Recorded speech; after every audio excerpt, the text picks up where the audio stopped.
ایرانی میڈیا کے مطابق امریکہ اور اسرائیل ایک وسیع پیمانے کی کارروائی جاری رکھے ہوئے ہیں۔ شمالی اور مغربی ایران کے کئی ہوائی اڈوں اور مقامات پر فضائی حملے ہوئے ہیں۔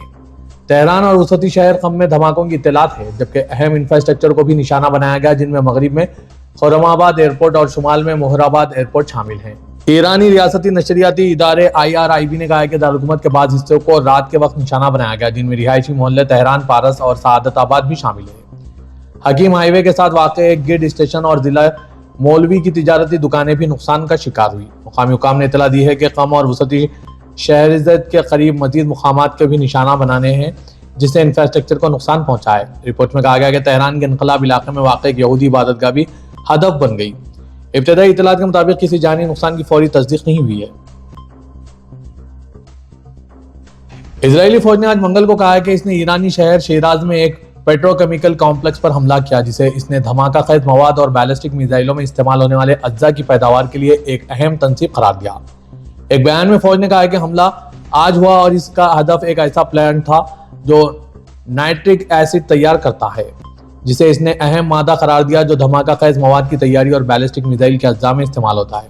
فوج کا کہنا تھا کہ سابقہ حملوں کے بعد، جن میں شہر کے بڑے پیٹروکیمیکل کارخانوں پر حملے شامل ہے، اس کارخانے کو ایران میں ایسے مادے تیار کرنے والی باقی بچ جانے والے چند کارخانوں میں شمار کیا جاتا ہے۔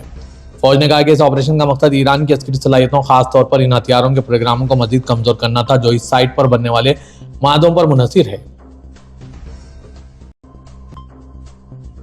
آسٹریلوی وزیراعظم اینتھونی البنیزی نے کہا کہ انہوں نے آج منگل کو اپنی چینی ہم منصب لی چینگ کے ساتھ فون پر علاقائی توانائی کی حفاظت پر تبادلہ خیال کیا، کیونکہ چین کی جانب سے ایندھن کی برآمد پر پابندی نے ایران جنگ سے منسلک توانائی کے خلل کو مزید سنگین بنا دیا ہے۔ چین ایشیا میں ایندھن کا ایک بڑا ذریعہ ہے اور اس نے گزشتہ سال آسٹریلیا کے جیٹ فیول کا 1/3 حصہ فراہم کیا تھا۔ بیجنگ نے اپنی مقامی مارکیٹ کے تحفظ کے لیے ایندھن کی برآمدات پر پابندی عائد کر دی ہے، اگرچہ حکومت نے باضابطہ طور پر اس فیصلے کا اعتراف نہیں کیا۔ خطے کے کئی ممالک بشمول بنگلہ دیش اور سری لنکا نے چین سے استثنا دینے کی درخواست کی ہے، اور ذرائع کا کہنا ہے کہ بیجنگ ضرورت مند ممالک کو محدود پیمانے پر برآمدات کی اجازت دینے پر غور کر رہا ہے۔ البنیزی کے دفتر نے بتایا کہ دونوں رہنماؤں نے توانائی کی حفاظت کی اہمیت پر تبادلہ خیال کیا اور علاقائی توانائی کے تحفظ کو سہارا دینے کے لیے رابطوں کو بڑھانے پر اتفاق کیا۔ لی چینگ نے کہا کہ بین الاقوامی صورتحال ابتر ہے، لیکن سرکاری خبررساں NC سنہوا کے بیان میں توانائی کے حفاظت یا ایندھن کا ذکر نہیں کیا گیا۔ بیان میں مزید کہا گیا کہ رہنماؤں نے کلین انرجی یعنی صاف توانائی اور الیکٹرک گاڑیوں میں تعاون پر بھی بات چیت کی۔ اقوام متحدہ کے سلامتی کونسل میں آبنائے ہرمز کے راستے تجارتی جہاز رانی کے تحفظ سے متعلق قرارداد پر ووٹنگ متوقع ہے۔ برطانوی خبررساں ادارے رویٹرز کے مطابق 28 فروری کو ایران پر امریکہ اور اسرائیل کے حملوں کے بعد سے جہاں جنگ شروع ہوئی، وہیں تیل کی قیمتوں میں بہت اضافہ ہوا ہے، کیونکہ ایران کی جانب سے آبنائے ہرمز کو بند کیا گیا ہے، جو کہ توانائی کے ذرائع کے تجارت کے حوالے بہت اہمیت رکھتی ہے۔ 15 رکنی کونسل کے موجودہ سربراہ بحرین کی جانب سے قرارداد میں ایسے کئی نکات شامل کرنے کی کوشش کی گئی تاکہ چین، روس اور دوسرے ممالک کی مخالفت کی راہ روکی جا سکے۔ کونسل میں ہوئی تازہ بحث میں، جس کی دستاویز کا رویٹرز نے مشاہدہ کرنے کا دعویٰ کیا ہے، اس میں طاقت کے استعمال کے حوالے سے کسی بھی قسم کی اجازت شامل نہیں ہے۔ اس کے بجائے متن میں کہا گیا ہے کہ آبنائے ہرمز کو تجارتی مقاصد کے لیے استعمال کرنے والے ممالک کی حوصلہ افزائی کرتا ہے کہ وہ اپنی کوششوں کو مربوط کریں جو کہ دفاعی نوعیت کی ہوں، اور حالات کی مناسبت سے آبنائے ہرمز کے قریب جہاز رانی کی حفاظت کو یقینی بنانے میں تعاون کریں۔ ایران کی فوج نے کہا ہے کہ امریکی صدر ڈونلڈ ٹرمپ کی متکبرانہ بیان بازی اس کی راہ میں کسی قسم کی رکاوٹ نہیں بن رہی۔ امریکی صدر نے ایران کا انفراسٹرکچر مٹا دینے کی دھمکی دی۔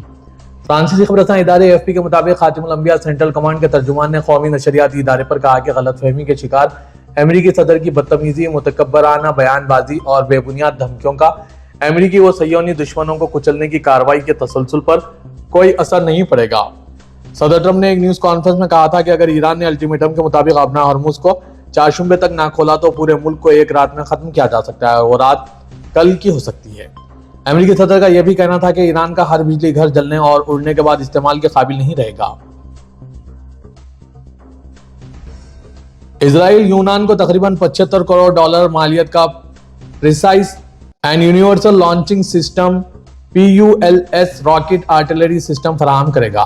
اس بات کی اطلاع اسرائیلی وزارت دفاع نے دی ہے۔ وزارت کی جانب سے آج جاری کردہ بیان کے مطابق یونان کے دارالحکومت ایتھنز میں وزارت دفاع میں منعقدہ ایک تقریب کے دوران دونوں ممالک کے درمیان اس اہم دفاعی معاہدے پر دستخط ہوئے۔ اس معاہدے کے تحت یونانی مسلح افواج کو PULS سسٹم سپلائی کیا جائے گا۔ خبررساں اداروں کے مطابق یونان اور ان سسٹمز کو ترکی کے ساتھ اپنی زمینی اور سمندری سرحدی علاقوں میں تعینات کر سکتا ہے۔ میڈیا رپورٹس اور ریوٹرز کی ویڈیو کے مطابق آج منگل کے روز استنبول میں اسرائیلی قونصل خانے کی عمارت کے بالکل باہر پولیس اور حملہ آوروں کے درمیان طویل فائرنگ کے تبادلے میں کم از کم 2 حملہ آور ہلاک جبکہ ایک شدید زخمی ہو گیا۔ ترکیہ کے وزیر داخلہ مصطفیٰ چیفچی کے مطابق اس فائرنگ میں ملوث تینوں حملہ آوروں کے تعلقات ایک ایسی تنظیم سے تھے جو مذہب کا استحصال کرتی ہے۔ انہوں نے کہا کہ ان میں سے 2 آپس میں بھائی تھے۔ ریوٹرز کی ویڈیو میں دیکھا گیا ہے کہ پولیس اہلکاروں نے اپنی بندوقیں نکال لی اور گولیوں کی آوازوں کے دوران کم از کم 10 منٹ تک پناہ لیتے رہے۔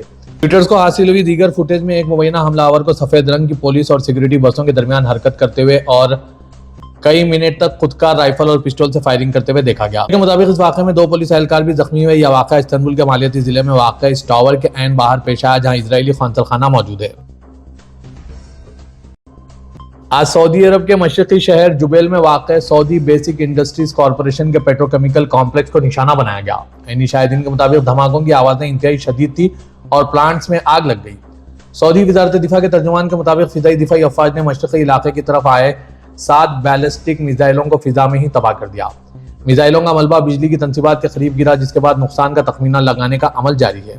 اقدامات کے پیش نظر سعودی عرب اور بحرین کو ملانے والے 25 کلومیٹر طویل کنگ فہد پل کو عارضی طور پر ٹریفک کے لیے بند کر دیا گیا۔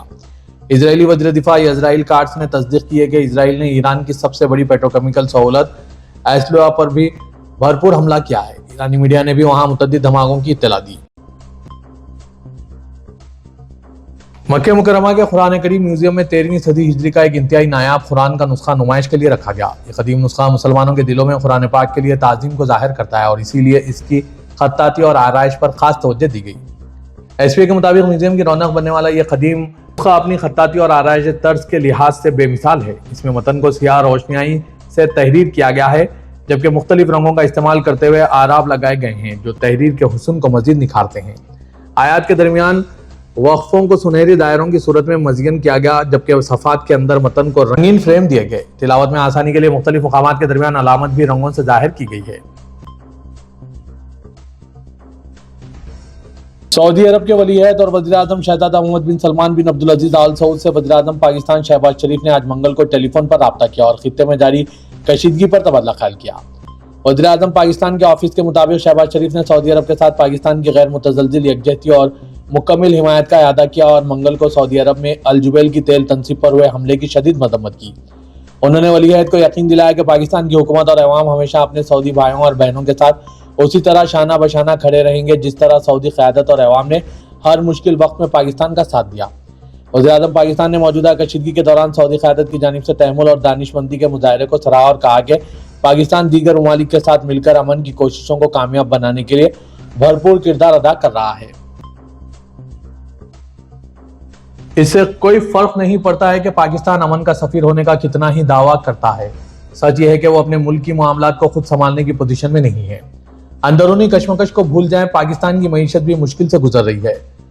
متحدہ عرب امارات نے پاکستان کو شدید دھکا پہنچایا۔ پاکستان جو عالمی امن کا سفیر بننے کے لیے کوشاں تھا اب اپنے قرض کی واپسی کا مطالبہ کر رہا ہے۔ متحدہ عرب امارات کے $3 بلین کے قرض میں توسیع نہ کرنے کے فیصلے نے پاکستان کو دھکا پہنچایا۔ یہ صدمہ اتنا گہرا ہے کہ پاکستان یہ نہیں سوچ رہا ہے کہ پیسے کہاں سے آئیں گے بلکہ وہ متحدہ عرب امارات کا مذاق اڑا رہا ہے۔ پاکستانی سینیٹر مشاہد حسین نے اس وقت اپنے ملک کی بے شرمی کو کیمرے پر بے نقاب کر دیا جب انہوں نے بجائے متحدہ عرب امارات کو بیچارہ اور بے بس کہہ دیا۔ یہ وہی ملک ہے جس نے عرصے دراز سے پاکستان کو مالی امداد فراہم کی اور اب پاکستان دنیا بھر میں قرضہ واپس کرنے کی باتیں کر رہا ہے۔ ایک نیوز چینل سے بات کرتے ہوئے حسین نے کہا کہ متحدہ عرب امارات کو پیسوں کی ضرورت ہے اور اس نے ڈونالڈ ٹرمپ سے وعدے کیے ہیں۔ مشاہد حسین نے کہا کہ پاکستان اب اپنے پرانے قرضے واپس کر رہا ہے اور ضرورت پڑنے پر بڑے بھائی کی طرح متحدہ عرب امارات کی مدد کرے گا۔ حسین نے یہ بھی دعویٰ کیا کہ پاکستان نے متحدہ عرب امارات کی ترقی میں کردار ادا کیا اور دونوں ممالک کے درمیان ہمیشہ تعاون رہا ہے۔